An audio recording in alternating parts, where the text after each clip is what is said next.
শুভ সন্ধ্যা প্রিয় বন্ধুরা। In the light off history ইতিহাসের আলোয় ইউটিউব চ্যানেলে তোমাদের সবাইকে স্বাগত জানাই। In the light off history YouTube channel ইতিহাসের একমাত্র বিষয় নিয়ে তোমাদের কাছে পৌঁছানোর চেষ্টা করেছে। এক মাসের উপর হয়ে গেল। অনেক দর্শক, শুভাকাঙ্ক্ষী সবাই তোমাদের অনেক অনেক ধন্যবাদ জানাই। তোমাদের সহযোগিতাতে আজকে আমার ইতিহাসের আলোয় ইউটিউব চ্যানেল একটা গুরুত্বপূর্ণ চ্যানেল হয়ে গিয়েছে। সাসপেক্ট, প্রাইম সাসপেক্ট, ভয়ঙ্কর ভয়ঙ্কর সন্দেহ কিছু নয়। 1910 সালে লন্ডনের সুবিখ্যাত গোয়েন্দা সংস্থা স্কটল্যান্ড ইয়ার্ড, ঠিক শুনেছ, স্কটল্যান্ড ইয়ার্ড একটা রিপোর্ট প্রকাশ করে। তাদের কার্যক্রমের কথা ভাবলে বিষয়টা সত্যি সত্যি তোমাদের ভীষণই অদ্ভুত লাগবে। আর ইতিহাস বিষয়টাই তো একটু কিরকম অদ্ভুত, কিরকম একটা সন্দেহ সাসপেক্ট ব্যাপারটা থাকে। হ্যাঁ, ঠাকুর রামকৃষ্ণ পরমহংসদেব হঠাৎ তাকে নিয়ে গোয়েন্দা সংস্থার আবার কি মাথা ব্যথা হলো। হ্যাঁ, সন্দেহটা ঠিকই করেছে, কারণ বীজ পাওয়া গেছে এই মানুষটার কার্যকর্মের মধ্য দিয়ে। ব্রিটিশদের সোনার সাম্রাজ্য তলিয়ে দেওয়ার মতো সেসব কাজ। রিপোর্টে কি বলল?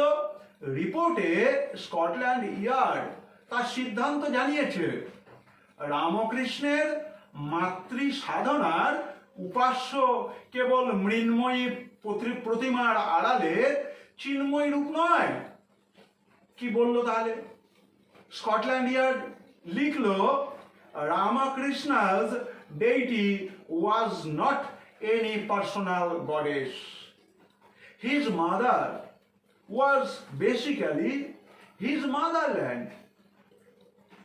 কোনো ব্যক্তিগত ঈশ্বরী নন, তিনি সাক্ষাৎ দেশ ও মাতৃকা। সাহেবদের মধ্যে ঢিঢি পড়ে যায়।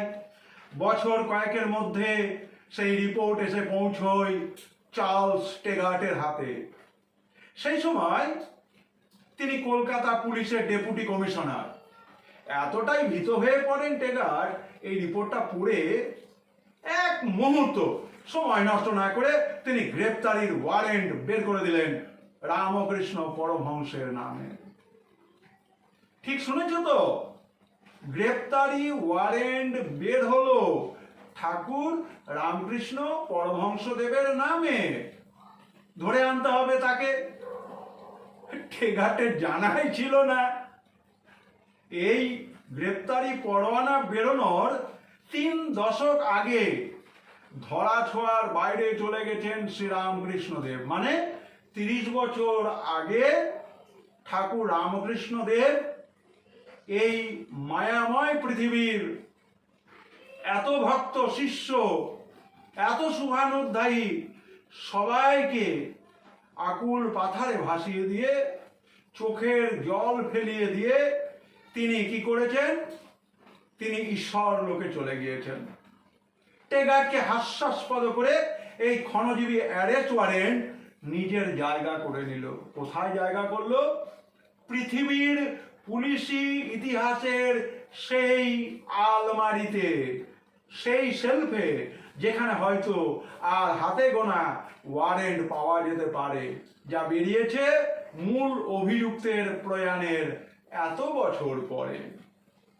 1918 সাল রাওলাটের নেতৃত্বে গঠিত হলো সিটিজেন কমিটি। ভারতব্যাপী সন্ত্রাসবাদী কাজকর্মের একটি রিপোর্ট বেরিয়ে আসলো।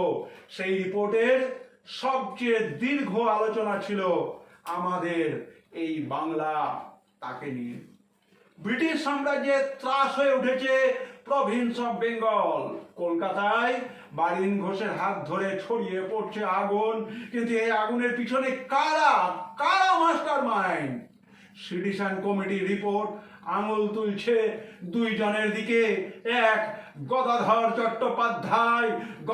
চট্টোপাধ্যায় তোমাদের সবার প্রিয় ঠাকুর রামকৃষ্ণ পরমহংস। কারণ সাংঘাতিক বাংলায় বিপ্লবী আন্দোলনের জনক উনি। ঠিক শুনছো তো, বাংলার বিপ্লবী আন্দোলনের জনক উনি মানে ঠাকুর রামকৃষ্ণ পরমহংসদেব। কে বলছে? সিডিশন কমিটি বলছে। এই মানুষটি মানুষকে আত্মশ্রদ্ধা শিখিয়েছেন। একেবারে শির দ্বারা মচকে যাওয়া একটি জাতকে শিখিয়ে দিয়েছেন জীবে প্রেম। শিখিয়েছেন সেই পথই নিয়ে যায় একই লক্ষ্যে। শিখিয়েছেন নিজেকে গঠন করো আর অন্যকে গ্রহণ করো। শাসকদের জন্য এইসব ছিল অ্যালার্ম কল।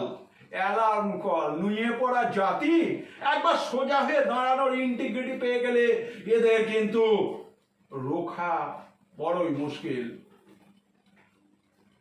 দ্বিতীয়, যার দিকে আঙুল তুলেছিল সিডিশন কমিটি, তিনি বীর সন্ন্যাসী বিবেকানন্দ।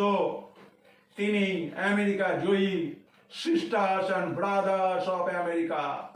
হে আমেরিকাবাসী ভাই এবং ভগ্নীগণ, যার কণ্ঠ থেকে বেরিয়ে এসেছিল তিনি হলেন আমাদের সবার বিবেকানন্দ।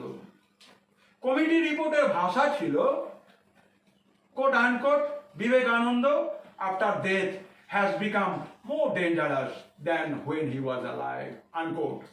জীবিত অবস্থায় থাকলে তাকে তো বেঁধে রাখা যেত, বাট আলাস সে গুড়ে বালি। মৃত্যুর পর তিনি ছড়িয়ে পড়েছেন ভাবনা ও শক্তির তরঙ্গ হয়ে যুবকদের মনে মনে। বিপ্লবীরা একে অন্যকে গোপন চিঠি লিখছেন, পরশু অমুক স্টেশনে চত্বরের দক্ষিণের গেটে দাঁড়াবে, হাতে রাখবে বিবেকানন্দের বই। সেই বই দেখেই চিনবো তুমি আমাদের লোক কিনা। প্রত্যক্ষ পার্টিশন পলিটিক্স থেকে দূরে থাকতে চেয়েছিলেন স্বামীজি। আর তার গুরু প্রায় অক্ষর জ্ঞানহীন, প্রত্যন্ত কামার পুকুরের এক পাগলা, এক সাধক। অথচ দুজনেই ধরেছিলেন রাজনীতির একেবারে গোড়ার নীতি, মানুষ তৈরি করা। মানুষের সোজা শির দাঁড়া রেখে পরাধীন জাতি হয়ে শাসকের চোখে চোখ রেখে কথা বলা। প্রিয় বন্ধু, তোমরা সবাই ভালো থাকবে। প্রাইম সাসপেক্ট স্বামী বিবেকানন্দ এবং বিবেকানন্দের গুরুদেব, আমাদের পরম গুরুদেব, যারা আমরা কোনোভাবে রামকৃষ্ণ মিশনের শিক্ষায় শিক্ষিত হওয়ার সুযোগ পেয়েছি, পরম পুরুষ রামকৃষ্ণদেব ঠাকুর ছাড়াও তার মন্ত্র শিষ্য স্বামী বিবেকানন্দ এবং জগৎ জননী মা সারদা, তাদের স্নেহ আশীর্বাদ লাভে ধন্য হয়েছি। তাদের জীবন সত্যিই ধন্য। না হলে দক্ষিণেশ্বরের মন্দিরকে কেন্দ্র করে গড়ে উঠত না দক্ষিণেশ্বর বোমার মামলা, গড়ে উঠত না। আমরা সিস্টার নিবেদিতার মতো মহিয়সীকে দেখতে পেতাম না। রচিত হতো না the master as I saw him, রচিত হতো না কালী দামাদার। তোমরা সবাই ভালো থেকো, সবাই সুস্থ থেকো। In the light off history, ইতিহাসের আলোয়, ইতিহাসের এই ইউটিউব চ্যানেলটিকে তোমরা সমৃদ্ধ করেছো তোমাদের দানে। In the light off history, ইতিহাসের আলোয় ইউটিউব চ্যানেল সমৃদ্ধ। সবাই ভালো থেকো, শেয়ার করো, লাইক করো, সাবস্ক্রাইব করো। শুভরাত্রি, ধন্যবাদ।